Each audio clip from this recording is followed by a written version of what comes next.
Welcome back to Breakfast with Bob from a beautiful Challenge Denmark and Legoland. We are brought to you by Ceramic Speed. My next guest from Denmark, Thomas Strange. Is that correct? Yeah, that's pretty good. Pretty good, because I know it's spelled Strange, so typical American would be Thomas Strange. That's an easy one for us, but Strange is how it's pronounced. Yeah, pretty close. Yeah. So talk a little bit about growing up. What were your sports? As most kids do in Denmark, I started playing soccer, Yes. but only for a year or two, because I'm not that great with the ball. Okay. But I started doing competitive swimming around 10 or 8 or 11. 10 or 11 years old. Yeah. And so you swam through high school and into college too? Yeah, actually, once I started college, I stopped because I then was part of the national triathlon short distance team. So you got into triathlon fairly young. Yeah, I started as 14 years old. And you're 21 now. Yeah. So you've been basically doing this for 30 of your life. You've been doing this Yeah, triathlon thing. yeah, exactly. So what was it about triathlon that drew you, that you liked? Well, I was always good at running for longer distance, Yeah. not sprint at all. Yeah. But yeah, and both my parents have been triathletes. Really? Yeah, my dad was national champion on the Ironman and national record holder for 4 years. So did he came to Kona then? Yeah, once he was, and my mother too. And did you come and watch? No, I wasn't born yet. You were not born yet. I love that. So as a young guy in the sport, were you thinking Ironman and that type of stuff early on, or ITU short distance? Definitely Ironman was the inspiration, because that was all I know. Yes. I knew, yeah. I didn't know about short distance until I actually started doing triathlon, because I know my parents did the full distance. They did Ironman. Yeah. And people from Denmark probably knew Ironman more than the ITU. Yeah. The ITU is not well known in Denmark, and definitely not 10 years ago. Exactly. So when you when you got into triathlon, how long was it before you jumped into longer distances, like the 70.3? Was last year the first year? Yeah, last year was the first year, yeah. I did 4 half distance last year. 4 from not doing any. Yeah. Now, in the meantime, are you at that point still racing? Are you racing the ITU circuit and trying to potentially go in the 2016 Olympics? Yeah, I'm mainly doing the ITU circuit still, but my level is not good enough to reach the Olympics in 2016. Maybe 220, but... So how do you balance that? Because obviously you love the longer distance. Yeah, that's more for me. Because you're a really, really good cyclist. And sometimes the cycling gets a little neutered when you do Olympic format racing. Yeah, most of the time. So, this year I got to do the Madrid Olympic distance European Cup, and that has a hill on the bike course. So that was good for you. Yeah, that was very good for me, and I think I'm going to pick those kind of races with a more challenging bike part. Yeah. So for this race here at Challenge Denmark, does this course suit you?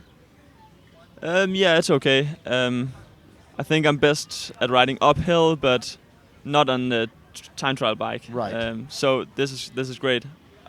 Unfortunately, guys like Martin Jensen and Henrik Hylelund are going to be very fast, but I'm going to try to keep up as long as I can. And so are those the guys that you're focused on? Yeah, and of course Dirk Buckle too. Buckle, yes. Yeah, and also the German guy Markus Fach. Yes. Yeah. Yes. He's coached by Michael Kruger. So there's some really good he's faster talent. Talk a little bit about your 6th place last year at ITU race in Mallorca. That was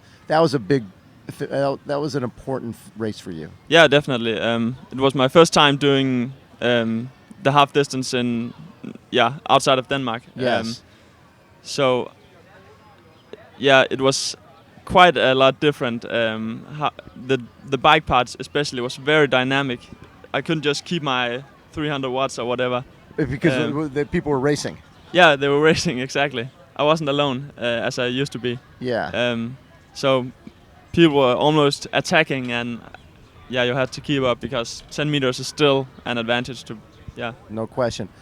when you look at what's happening in this country, you have Challenge Denmark, you've got Ironman Copenhagen. It seems like the sport is really growing in Denmark. Yeah, it has really grown, especially the last 2-3 years. Yeah. Almost everyone is doing Ironman now. Ultimate goal for you is to move to the Ironman distance, and is that something that you see happening before before your Olympic career is over? How do you balance both of those? As of now, I'm mainly training is 100% focused on Olympic distance. Okay. Yeah, and then. So not really on the time trial bike. You're on the road bike. No. I only did 2 weeks up to this race on the time trial bike, because before that I had Olympic distance races. But right. In the future, I'm definitely going full focus on the half and full distance. But there, guys like Tim Don and Frodeno, they have been very great at the Olympic distance before they moved. So I think I have to stay at the Olympic distance. That's a really good point. Quite a few years still. I think by building the speed, that speed carries over. Yeah, definitely. And I need a bit more speed before I'm ready to. Right. And the other side of it is when you've got the Brownlees and you got Javier Gomez, the bike ride is a bike ride. Yeah. Back in the day, it was a fast swim and a fast run, and people sort of sat in a little bit on a bike, but no longer. No. They are really strong, those guys. What would it mean to you to win the race tomorrow? I mean, this is a pretty good field. It's in your home country. I mean, did you grow up near here? No, I grew up like an hour's drive from here. So, but my dad actually lived here once. Is that right? Yeah. But it would mean quite a lot. It would definitely be the biggest achievement I've done yet in a sports triathlon. At this point, is the ITU Mallorca race, that half Ironman last year, half distance, is that sixth place? You look at that as your most important race? Yeah, I would say. It was the hardest field I've competed in. So yeah. Do you get, when you look at this field and have you raced Martin before and some of the other guys, or will this be your first time? Yeah, I have raced the Danish guys before, all of them. I actually raced Martin Sunday on the sprint distance. Did you get him? No, he won. I was second. Okay. Oh, that's all right. It was sprint finish. No, because we started with a minute in between. Oh, time trial. It was time trial, yeah. A time trial triathlon. Yeah, sprint distance. Wow. Yeah, we have that each year. So they start a minute apart on the swim. Yeah. And then, so you really don't know. No, not until you're done. The finish line. So you just have to go. Full speed all the way, yeah. And you like that? Yeah, that's where I learned that my strength is on the bike. When I was 15, I was faster than the 20-year-olds already. On the bike? Yeah. Now, had any of the local coaches tried to recruit you to just be a bike rider? I was a bike rider when I was from 12 years old to 14, 15 years old. But then I started doing triathlon. And you like that more? Yeah, that was... The nice thing about triathlon, even with the Olympic format, in two of the sports, it's you and you, right? The swim and the run. Yeah. You don't sit in on a bike.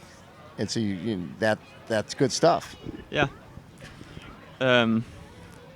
Excuse me. Can you... No. So what you liked when you're bike racing, you're so dependent on the other guys. Yeah. The whole drafting format, like and so you like the triathlon because even though there's some drafting on a bike, it's still an individual sport at the end of the day. Yeah, and I really like that part. Also, I was a competitive swimmer at that point when I was bike racing too. So, and I was good at distance running in school. So you had all the skills. Exactly. So I love it. So you think it's a little bit of a long shot to make the 2016 team in the Olympics? Yeah, because you already have to have a lot of points now, and I do not have that. Okay, so you probably won't even get to your Olympic trials. No, actually we do not have that. Oh, they do selection? Yeah. Okay. So. And the rest of your season, what will the rest of your season look like? The next focus after this race will be the U23 Olympic European Championships.